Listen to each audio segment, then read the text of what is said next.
Hey everyone, I have a special guest here with me today. When we have so many questions about interest rates and what's going on in the market, I thought we would just come right to Jolene Moore with Cross Country Mortgage to get everything figured out. You'll want to stay to the end because we're all going to find out something about Jolene that we just don't know unless we work with you. All right. Let's dive in. All right, Jolene, so what's the number one question you're getting right now from one of your clients? Well, I mean, the number one question is always interest rates, right? So everyone wants to know what rates are doing. The one thing I will say regarding rates is they're always moving, right? So not everyone understands that day to day, even during the day, interest rates are moving up and down. So you really have to make sure that you're talking that day to know exactly what the rate's going to be, but also just kind of know that they're kind of holding steady. We might see peaks and valleys and ups and downs, but overall, you know, you just have to know day to day or each day what's going to be happening. Got it. Is there anything that impacts rates? Credit scores, type of home, type of loan? All of it. I mean, credit scores, the amount you're putting down, so your loan to value, how much the down payment's going to be, the loan amount, all of those debt to income ratios don't have an impact, so that's one good thing. It just impacts how much you qualify for. But interest rates are really driven by loan amount, the day that you're locking in, and the credit score, and then how much you're putting down. That's good to know. So what that really means is that you just can't call you and say, hey, Jolene, what's the interest rate today?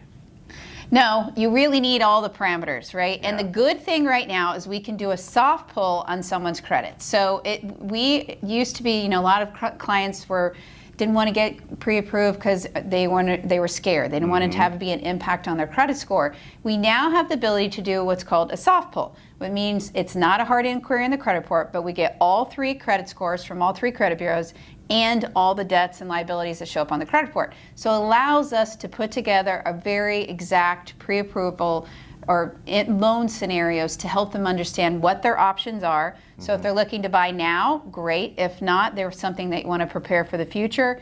It will help educate them and help them know what that can look like. Okay, so now the realtor questions are kicking in. So with the soft pull, are we able to issue a pre-approval letter with the soft pull? Yeah, because what we have found is with the soft pull that we have, that my company has the ability to do, when I do a soft pull and then run the hard pull, right thereafter, it's the same exact report.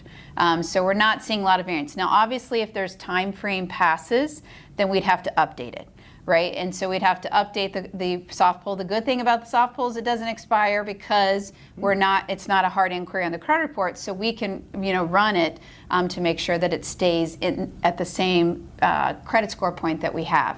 So we usually are doing the hard pull right before the offer is submitted or under contract.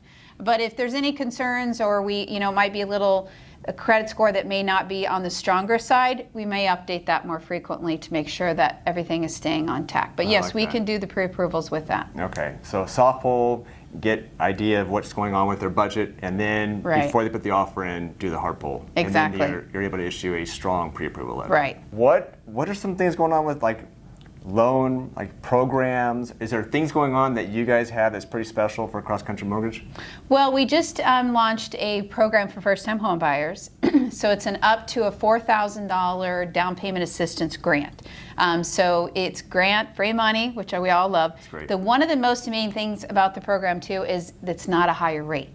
So a lot of first-time home buyer programs have higher interest rates when you're getting a grant associated with it. This program does not. So that's the good news is we have this for first-time homebuyers. There are income restrictions, so we got to keep that in mind. But it's a great program that we can help more people with affordability in our program, our market right now. I mean, I think that if anyone's struggling, it's a first-time home buyer. Yes. So in any way that we can help them through a grant that without a higher interest rate, that's a winner. Exactly.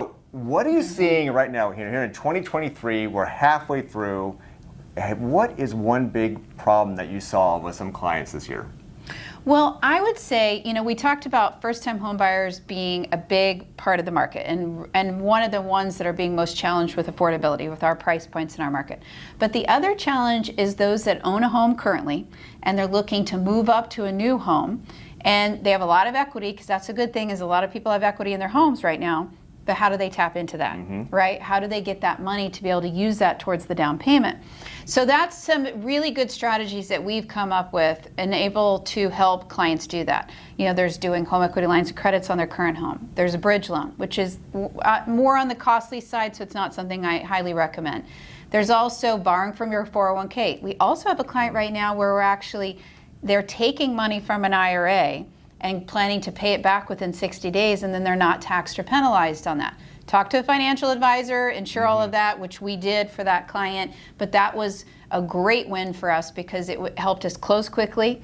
It wasn't a payment associated with it for qualifying, and it allowed them to get the money that they needed to move up into a higher price point. I love that. That's a great idea. Yeah. If it could be done and you check with a financial advisor and CPA. Yes. So that's a win-win, right? Yes. So here's the time, Jolene. What is your superpower? Oh my, I don't know. I was asking my team about what my superpower is, and education, I think, is one thing, and that's one thing that we're very focused on. There's a lot of lenders out there that they'll give you just a scenario, right, and say, okay, here's an estimate, here's what you can do. I don't believe in that. What we do is when I provide loan scenarios, I'm going to provide education associated with it. Like I had a client that came to me yesterday and they were going to pay a lot of points. It doesn't make sense right now in this market to potentially pay a lot of points because we're going to be looking at refinancing down the road. So I want to help them make educated and good financial decisions. Your superpower is educating. I hope so. You're a teacher at heart. I'm trying. That's great. Well, appreciate it so much, Jolene, for your time today, all right? Thanks, Tim.